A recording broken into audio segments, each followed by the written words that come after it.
The phone rang at 5:30 that evening. It was December, long since dark as Thompson picked up the phone. Hello?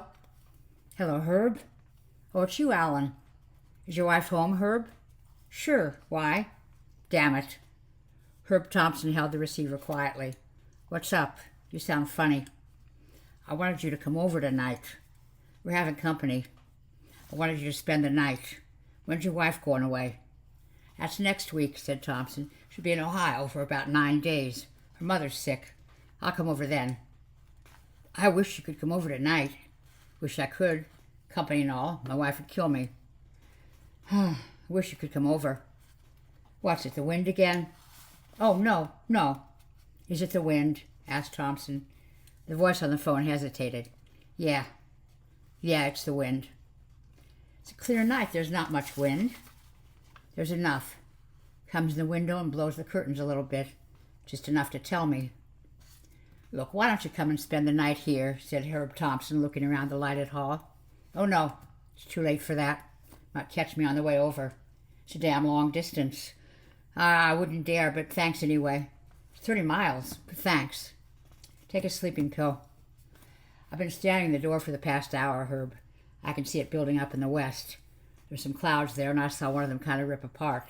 There's a wind coming, all right. Well, you just take a sleeping pill. Call me any time you want to call. Later this evening if you want. Any time? Said the voice on the phone. Sure. I'll do that. But I wish you could come out tonight. Yet I wouldn't want you hurt. You're my best friend, and I wouldn't want that. Maybe it's best I face this thing alone.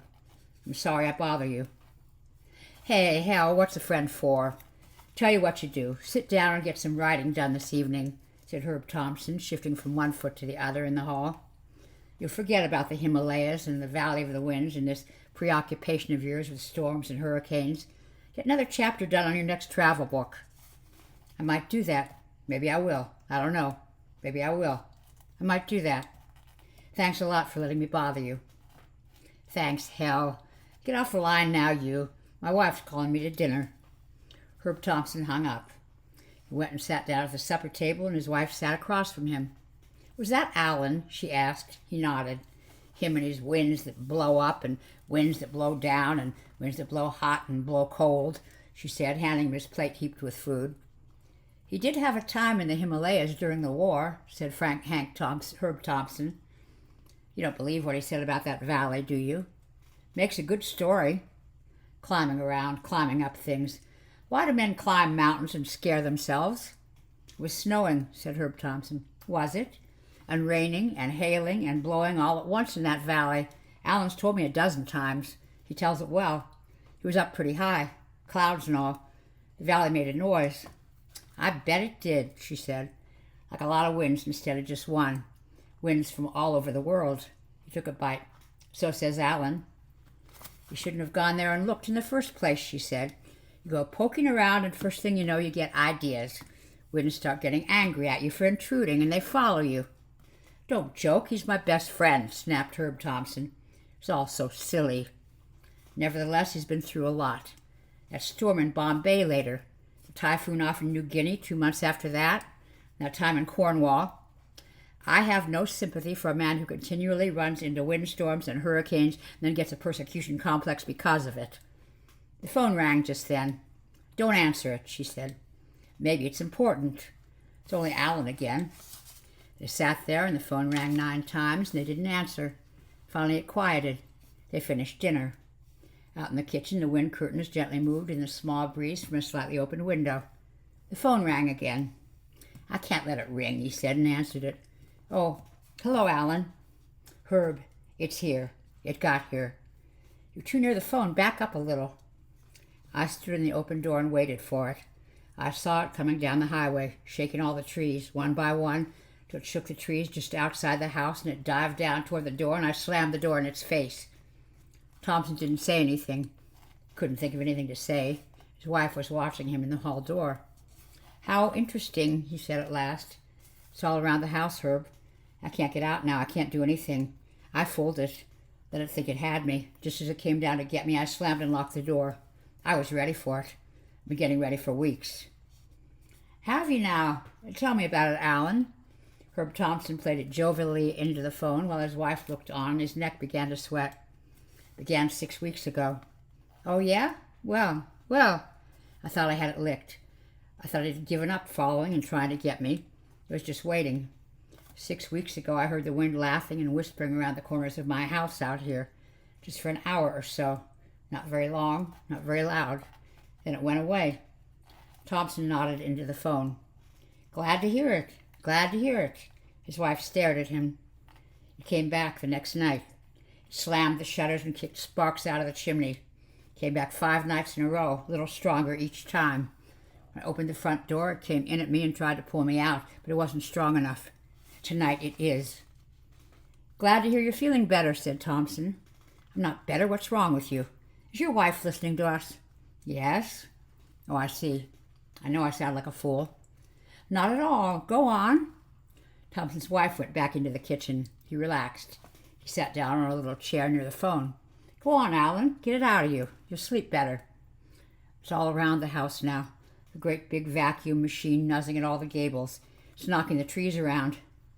That's funny. There's no wind here, Alan. Of course not. Doesn't care about you, only about me. I guess that's one way to explain it. It's a killer, Herb. The biggest, damnedest prehistoric killer that ever hunted prey. Big sniffling hound trying to smell me out, find me. Pushes its big cold nose up to the house, taking air. When it finds me in the parlor, it drives its pressure there. When I'm in the kitchen, it goes there. It's trying to get in the windows now, but I had them reinforced. Put new hinges on the doors and bolts. It's a strong house. Put them strong in the old days. Got all the lights in the house on now. The house is all lighted up bright. Wind followed me from room to room, looking through all the windows when I switched them on. Oh! What's wrong? Just snatched off the front screen door. I wish you'd come over here and spend the night, Alan. I can't. God, I can't leave the house. I can't do anything. I know this wind. Lord, it's big and it's clever. I tried to light a cigarette a moment ago, and a little draft sucked the match out. The wind likes to play games, likes to taunt me. It's taking its time with me. It's got all night. Now, God, right now, one of my old travel books on the library table. I wish you could see it. The little breeze from God knows what small hole in the house. The little breeze is blowing the pages one by one. Wish you could see it. There's my introduction. Do you remember the introduction to my book on Tibet, Herb? Yes. This book is dedicated to those who lost the game of elements, written by one who has seen, who has always escaped. Yes, I remember. The lights have gone out. The phone crackled. The power lines just went down. Are you there, Herb? I still hear you. The wind doesn't like all that light in my house. It tore the power lines down. The telephone will probably go next. What's a real party, me and the wind, I tell you. Just a second. Alan? A silence. Herb leaned against the mouthpiece. His wife glanced in from the kitchen. Herb Thompson waited. Alan? I'm back, said the voice on the phone. There was a draft from the door, and I shoved some wadding under it to keep it from blowing on my feet. I'm glad you didn't come out after all, Herb. I wouldn't want you in this mess. There. Just broke out the living room windows, and a regular gale is in the house, knocking pictures off the wall. Do you hear it? Herb Thompson listened. There was a wild sirening on the phone and a whistling and banging. Alan shouted over it. Do you hear it? Herb Thompson swallowed dryly. I hear it. Wants me alive, Herb. Doesn't dare knock the house down in one fell blow. That'd kill me. Wants me alive, so it can pull me apart, finger by finger. Wants what's inside me. My mind, my brain. Wants my life power, my psychic force, my ego. It wants intellect. My wife's calling me, Alan. Have to go wipe the dishes. It's a big cloud of vapors, winds from all over the world. Same wind that ripped the Pampero that killed in Argentina, the typhoon that fed on Hawaii, the hurricane that knocked the coast of Africa early this year. It's part of all those storms I escaped. It followed me from the Himalayas because it didn't want me to know what I know about the Valley of the Winds, where it gathers and plans its destruction. Something a long time ago gave it a start in the direction of life. I know its feeding grounds. I know where it is born, where parts of it expire. For that reason, it hates me. My books that tell how to defeat it. Doesn't want me preaching anymore. Wants to incorporate me into its huge body, to give it knowledge. Wants me on its side. I have to hang up, Alan. My wife... What? A pause, the blowing of the wind in the phone distantly. What did you say? Call me back in about an hour, Alan. He hung up. Went out to wipe the dishes. His wife looked at him, and he looked at the dishes, rubbing them with a towel. "What's it like out tonight?" he said. "Nice. Not very chilly." "Stars," she said. "Why?" "Nothing." The phone rang 3 times in the next hour. At 8 o'clock the company arrived. Stoddard and his wife. They sat around until 8:30, talking, then got out and set up the card table and began to play gin. Herb Thompson shuffled the cards over and over with a clittering, shuddering effect and clapped them out one at a time before the 3 other players. Talk went back and forth. He lit a cigar and made it into a fine gray ash at the tip, adjusted his cards in his hand, and on occasion lifted his head and listened. There was no sound outside the house. His wife saw him do this. He cut it out immediately and discarded a jack of clubs. He puffed slowly on his cigar, and they all talked quietly, with occasional small eruptions of laughter. The clock in the hall sweetly chimed 9 o'clock. "Here we all are," said Herb Thompson, taking his cigar out and looking at it reflectively. "Life is sure funny." "Huh?" said Mr. Stoddard. "Nothing, except here we are, living our lives, and someplace else on earth 1,000,000,000 other people live their lives. It's a rather obvious statement." Life, he put out his cigar back on his lips. It's a lonely thing, even with married people. Sometimes you're in a person's arms, you feel 1,000,000 miles away from them. "I like that," said his wife. "I didn't mean it that way," he explained, not with haste, because he felt no guilt. He took his time. "I mean, we all believe what we believe and live our own little lives while other people live entirely different ones. I mean, we sit here in this room while 1,000 people are dying. Some of cancer, some of pneumonia, some of tuberculosis. I imagine someone in the United States is dying right now in a wrecked car." "This isn't very stimulating conversation," said his wife. "I mean to say we all live and don't think about how other people think or live their lives or die. We wait until death comes to us.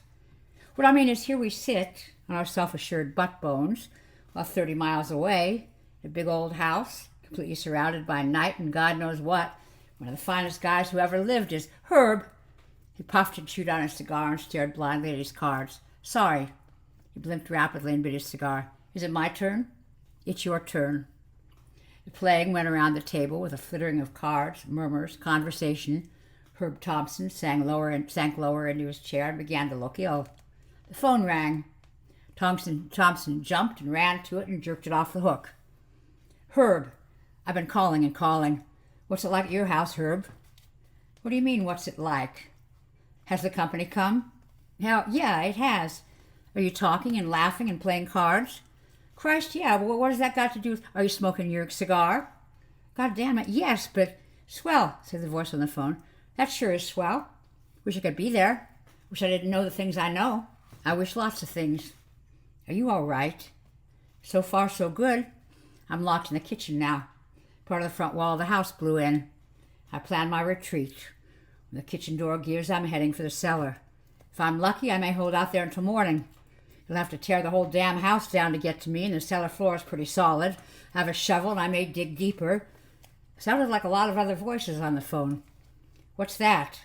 Herb Thompson demanded, cold, shivering. "That?" asked the voice on the phone. "Those are the voices of 12,000 killed in a typhoon, 7,000 killed by a hurricane, 3,000 buried by a cyclone. Am I boring you? That's what the wind is. It's a lot of people dead. The wind killed them, took their minds to give itself intelligence, took their voices and made them into one voice. All those millions of people killed in the past 10,000 years, tortured and run from continent to continent on the backs and in the bellies of monsoons and whirlwinds. Christ, what a poem you could write about that." The phone echoed and rang with voices and shouts and whinings. "Come on back, Herb," called his wife from the card table. That's how the wind gets more intelligent every year. It adds to itself, body by body, life by life, death by death. "We're waiting for you, Herb," called his wife. "Damn it," he turned, almost snarling. "Wait just a moment, won't you?" Back to the phone. "Alan, if you want me to come out there now, I will. I should have come earlier." "Wouldn't think of it. This is a grudge fight. Wouldn't do to have you in it now. I better hang up. Kitchen door looks bad. I'll have to get in the cellar." "Call me back later?" "Maybe, if I'm lucky. I don't think I'll make it. I slipped away and escaped so many times, but I think it has me now. I hope I haven't bothered you too much, Herb." "You haven't bothered anyone, damn it. Call me back." "I'll try." Herb Thompson went back to the card game. His wife glared at him. "How's Alan, your friend?" she asked. "Is he sober?" "He's never taken a drink in his life," said Thompson, sullenly, sitting down. "Should have gone out there hours ago." "But he's called every night for 6 weeks, and you've been out there at least 10 times to stay with him, and nothing was wrong." "He needs help. He might hurt himself." "You were just out there 2 nights ago. Can't always be running after him." "First thing in the morning, I'll move him into a sanitarium." Didn't want to. Seemed so reasonable otherwise. At 10:30, coffee was served. Herb Thompson drank his slowly, looking at the phone. "Wonder if he's in the cellar now," he thought. Herb Thompson walked to the phone. Called. The operator gave the number. "I'm sorry," said the operator. "The lines are down in that district. The lines are repaired. We can put your call through." "Then the telephone lines are down," cried Thompson. He let the phone drop. Turning, he slammed open the closet door, pulled out his coat. "Oh, Lord," he said. "Oh, Lord." He said to his amazed guest and his wife with a coffee urn in her hand. "Herb," she cried. "I got to get out there," he said, slipping into his coat. There was a soft, faint stirring at the door. Everybody in the room tensed and straightened up. "Who could that be?" asked his wife. The soft stirring was repeated very quietly. Thompson hurried down the hall where he stopped, alert. Outside, faintly, he heard laughter. "I'll be damned," said Thompson. Put his hand on the doorknob, pleasantly shocked and relieved. "I'd know that laugh anywhere. It's Alan. He came on over in his car after all. Couldn't wait until morning to tell me his confounded stories." Thompson smiled weakly. "Probably brought some friends with him. Sounds like a lot of other." He opened the front door. The porch was empty. Thompson showed no surprise. His face grew amused and sly. He laughed. "Alan? None of your tricks now. Come on." He switched on the porch light and peered out and around. "Where are you, Alan? Come on now." A breeze blew in his face. Thompson waited a moment, suddenly chilled to his marrow. He stepped out on the porch and looked uneasily and very carefully about. A sudden wind caught and whipped his coat flaps, disheveled his hair. He thought he heard laughter again. The wind rounded the house and was a pressure everywhere at once, and then, storming for a full minute, passed on. The wind died down, sad, mourning in the high trees, passing away, going back out to the sea, to the Ivory Coast, to Sumatra and Cape Horn, to Cornwall and the Philippines, fading, fading, fading. Thompson stood there cold, went in and closed the door and leaned against it and didn't move, eyes closed. "What's wrong?" asked his wife.